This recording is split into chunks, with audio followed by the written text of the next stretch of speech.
Cepat bawa gadis itu ke ruangan ketiga. Aku terperanjat mendengar suara Jaka berteriak memerintahkan orang membawa seorang gadis ke ruangan bawah tanah ini dengan kamar nomor 3. Aku perhatikan setiap pintu ruangan sudah diberi nomor. Entah berapa ruangan yang ada di sini. Lorong ini masih ada belokan ke kanan dan ke kiri. Tanpa berpikir panjang, aku masuk ke kamar nomor 1 dan bersembunyi di dalam ember besar. Bau amis darah karena dinding dalam ember masih ada bekas darah. Apakah ini darah manusia? Suara langkah semakin terdengar dekat. Tidak tahu ada berapa orang di luar sana. Suara Jaka berteriak menandakan kalau dia tidak sendirian. Berapa banyak gadis lagi yang menjadi sandera mereka? Tuan Jaka, kali ini biar aku yang menjaga gadis ini. Aku tidak mau kejadian Parjo terulang lagi. Ucap Baro terdengar jelas di telingaku. Baiklah, aku percayakan gadis ini kepadamu, Baro. Langkah mereka terdengar semakin jauh. Mungkin mereka menuju lorong kiri atau kanan. Tidak terdengar suara seorang gadis memberontak. Apakah mereka mengikat dan menutup mulut gadis yang dibawa? Setelah aku pastikan mereka menjauh, aku keluar dari ember besar ini. 2 ember kosong dan ada bekas darah. Bisnis apa yang mereka lakukan? Semuanya tampak aneh. Aku bersembunyi di balik pintu, melihat keluar kamar memastikan tidak ada orang. Sepi, dan yang terdengar hanya suara mereka menggema ruangan bawah tanah ini. Pintu aku buka dan melangkah menuju persimpangan lorongan. Tapi langkah aku terhenti mendengar suara tangisan seorang gadis di kamar nomor 5. Tangisan gadis itu semakin jelas memanggil ibunya. Perlahan aku buka pintu kamar nomor 5 itu dan melihat ke dalam. Ingat Baro, aku tidak mau kejadian Parjo terulang lagi. Aku mau ke rumah Pak Kades dulu. Sial, mereka akan melewati ke sini. Tanpa menunggu lagi, aku masuk ke kamar nomor 5 itu. Kamu siapa? Tanya seorang gadis yang terikat di tempat tidur. Mataku terpana melihat gadis itu. Tangannya diikat di tempat tidur, wajahnya didandani secantik mungkin. Gaun putih panjang yang tidak berlengan menempel di badannya. Sesaat aku lihat, dia seperti seorang putri sedang terikat. Shh. Aku menempelkan jari telunjuk di bibir, menyuruhnya diam. Gadis itu langsung diam mengangguk. Wajahnya tegang meskipun air matanya berlinang. Sama siapa nih Rani bicara? Kata Jaka yang terdengar ke dalam kamar ini. Sial, suara gadis ini terdengar oleh mereka. Tidak mungkin keluar dari kamar ini atau bersembunyi. Ini membuat aku bingung. Kamar ini hanya ada 2 ember besar seperti kamar nomor 1 serta tempat tidur kecil yang pas untuk 1 orang dewasa. Biar aku periksa, Tuan. Ucap Baro yang terdengar semakin dekat. Biar aku yang periksa, aku tidak mau kamu berniat lagi ingin melepaskan Nirani anak tirimu itu. Kali ini suara Jaka yang terdengar. Dari percakapan Baro dan Jaka, gadis ini bernama Nirani. Apakah dia Nirani anaknya Bu Minten? Aku yakin benar dia anaknya Bu Minten. Gadis itu terus menatapku dengan wajah tegang. Sepertinya dia juga takut aku ketahuan masuk ke kamar nomor 5 ini.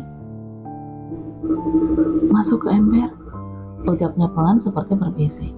Aku langsung menuju ke ember dan membuka penutupnya.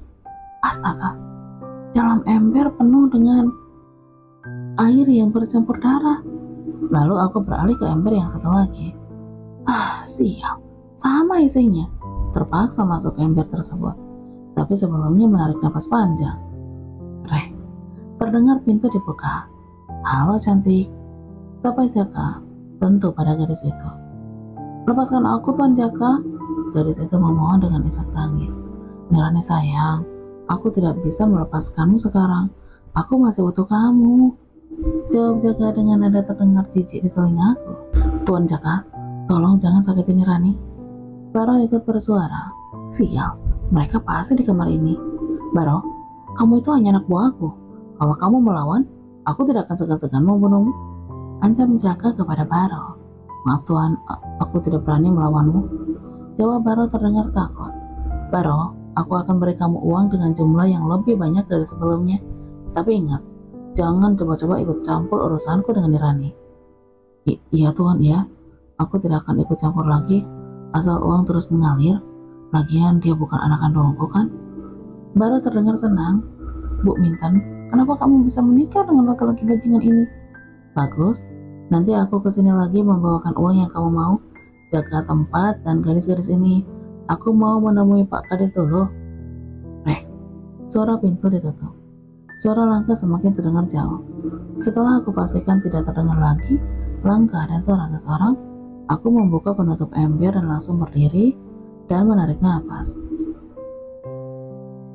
Dia menarik napas besar berulang kali karena lumayan lama berendam di dalam ember berisi air.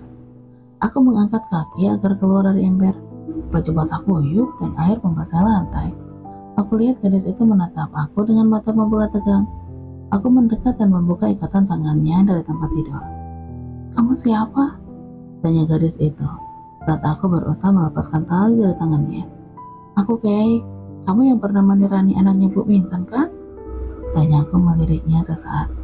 Iya, kamu tahu dari mana? Nanti aku jelaskan kalau kita berhasil keluar dari sini. Sekarang siap-siap, ucapku. Mereka pasti menemukan kita. Percuma melarikan diri. Jangan menyerah. Sebelum berusaha, kamu mau menghabiskan waktumu terkurung di sini dan mati seperti binatang? Tidak, aku tidak mau. Dia menggelengkan kepalanya. Ikuti aku dari belakang, kata aku. Dia langsung mengangguk. Kami melangkah menuju pintu kamar. Sebelum melangkah keluar, aku pastikan kiri kanan tidak ada yang melihat. Ayo, ajakku sambil melangkah pelan menyusuri lorongan menuju tangga ke atas. Pasti masih ada Pak Baro di atas, kata Nirani gugup gemetaran. Usir ketakutanmu, lebih parah kalau kamu dikurung seumur hidup di sini kan? Ucapku tegas yang membuat Nirani menganggukkan kepala, berusaha menuruti kata-kataku. Ya, tidak semudah itu mempraktekkan kata-kata di situasi seperti ini, butuh nyali yang kuat. Aku mengeluarkan pisau yang diselipkan di sepatu. Sebelum menuju ke sini, aku sudah menyiapkan diri dengan 2 pisau kecil. Kami mulai menaiki anak tangga perlahan ingin keluar. Akan tetapi, baru menaiki 3 anak tangga, kami berhenti mendengar suara langkah menuju ke ruangan bawah tanah ini. Ayo, kita sembunyi di kamar nomor 1, bisikku sambil melangkah ke kamar itu. Kami bersembunyi di balik dinding dekat pintu masuk. Tubuh Nirani gemetar, suara napasnya besar. Seiring suara langkah itu semakin terdengar dekat. Tutup mulutmu, ucapku berbisik ke Nirani karena napasnya besar dan menimbulkan sedikit suara. Nirani langsung menutup mulutnya dengan telapak tangan, meskipun badannya belum berhenti gemetar ketakutan. Aku sudah siap-siap jika Baro atau anak buah Jaka menyadari keberadaanku. Dan Nirani tidak ada di kamar yang mengurungnya. Bang Baro, sebaiknya aku menunggu di depan saja, terdengar seorang laki-laki berkata kepada Baro. Dari suaranya aku tahu kalau mereka tepat di depan kamar kami bersembunyi. Baiklah, biar aku yang jaga di sini. Ingat, jangan lengah kamu, jawab Baro dengan suara lantangnya. Dari suara Baro dan laki-laki itu aku tahu kalau mereka tepat di depan kamar nomor 1 tempat aku dan Nirani bersembunyi. Aku mengeluarkan pisau yang diselipkan di sepatu dan bersiap-siap kalau seandainya Baro mengetahui keberadaanku di ruang bawah tanah ini. Terdengar suara langkah menaiki anak tangga. Itu pasti suara langkah kaki yang akan berjaga di pintu depan rumah. Dan sekarang terdengar suara langkah menyusuri lorongan ini. Dan itu juga pasti Baro menuju ke ujung lorongan. Tidak beberapa lama kemudian, aku sudah tidak mendengar suara langkah Baro. Sepertinya dia udah menjauh dari depan kamar ini. Aku buka pelan sedikit pintu ke kamar ini agar bisa melihat keluar. Sepi, tidak aku dapati Baro dan anak buah Jaka lainnya. Ayo, ajakku kepada Nirani. Dan kami keluar kamar dengan melangkah pelan agar tidak menimbulkan suara. Aku takut, Kay. Nirani masih sangat gemetar. Kamu mau tinggal di sini dan tidak bertemu ibumu lagi? Kataku tegas. Aku mau keluar dari sini, jawab Nirani masih gugup. Aku lihat kiri kanan, sepi tidak ada yang menjaga. Aku melangkah di depan Nirani agar bisa memastikan dan memandunya keluar dari rumah ini. Fokus melihat ke depan dan ingin menaiki anak tangga. Mau tak mau, aku harus menghadapinya. Kay, Nirani berteriak di belakangku. Aku palingkan wajah ke belakang.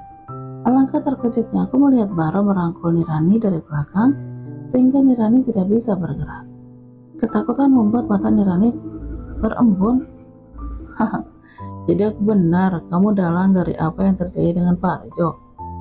Ucap Baro menatapku tajam dengan tawa jahatnya. Apa kamu tidak punya rasa kasihan? Dia itu putrimu sekarang, ucapku. Itu bukan urusanmu. Aku hanya butuh uang. Sepertinya aku akan mendapatkan banyak uang lagi setelah menyerahkanmu kepada Tuan Guntur dan Tuan Jaka. Kamu udah berada di tempat yang layak, gadis kota. Baru terlihat senang. Tolong lepaskan aku, Pak. Jangan sakiti aku, ucap Nirani di sela tangisnya. Jangan banyak permintaan kamu. Kamu itu sumber uangku. Gertak Baro kepada Nirani. Sial, sepertinya baru menyadari keberadaanku dari air yang membasahi lantai lorong. Bajuku masih basah saat keluar dari kamar nomor 5 di mana Nirani dikurung tadi. Kamu kira aku bodoh, Nona? Aku tahu keberadaanmu dari air yang membasahi lantai. Aku sengaja sembunyi di kamar nomor 3 dan menunggu kalian keluar. Ternyata aku benar. Apa yang aku pikirkan barusan sama dengan yang dikatakan Baro. Aku akan siap-siap melawan Baro. Aku tidak mau mati sebelum dendamku tersalurkan. Aku melangkah mendekati Nirani dan Baro. Saat aku hampir mendekat, Baro melepaskan Nirani dan mendorongnya ke belakang. Dan sekarang aku dan Baro saling berhadapan. Aku suka melihat keberanianmu, Nona, ucap Baro sambil melintir kumis dan menatapku tajam. Aku langsung melayangkan tendangan ke perut Baro, tapi dia sedikit terpental dan tidak begitu terpengaruh dengan tendanganku. Sial, memampu melihat Baro semakin tertawa jahat. Jadi cuma itu kemampuanmu, Nona. Di mana-mana, seorang gadis itu tetap lemah dan tidak ada apa-apanya, ucap Baro dengan senang meremehkan aku. Nirani ketakutan. Dia berdiri di sudut dinding melihat apa yang di depan matanya. Aku berusaha melawan Baro. Ayo, Nona, keluarkan semua kemampuanmu, biar aku menikmati setiap permainan ini, ucap Baro. Aku menendang lagi perut Baro. Kali ini bukan perutnya saja, tapi aku juga meninju pipinya berulang kali. Tapi sial, Baro belum juga menunjukkan rasa sakit atau kalah dengan tendangan atau tinjuku. Kali ini Baro mulai melawanku. Dia memegang kedua bahuku dan mengangkat lalu melempar ke dinding. Aku menahan sakit terjatuh akibat dilempar Baro. Sebaiknya kamu menyerah saja, dasar bodoh. Seharusnya kamu mendengarkan Minten untuk kembali ke kota, tapi kamu malah menyerahkan diri ke kandang singa. Jangan sakiti dia, Pak, aku mohon. Nirani memohon memegang kaki Baro. Aku bangkit dan berdiri. Baro masih tertawa jahat menatapku berusaha bangkit. Aku langsung berlari mendekati Baro. Baro menyadari gerakanku hingga menangkas dan meninjuk lagi. Tapi aku tidak hilang akal. Aku menundukkan badan dan menancapkan pisau ke punggung kaki Baro. Baro kesakitan. Saat itu juga aku meninju matanya hingga dia oleng dan melayangkan lututku ke dagunya hingga dia terjatuh ke lantai. Baro berusaha bangkit dan mengambil pisau yang tertancap di punggung kakinya, lalu mendekatiku dengan pisau. Saat itu juga aku melempar pisau yang satu lagi hingga mengenai mata Baro. Darah bercucuran. Baro terjatuh ke lantai dan tidak bergerak. Kek, apakah Pak Baro mati? Tanya Nirani gemetar melihat bapak tirinya bersimbah.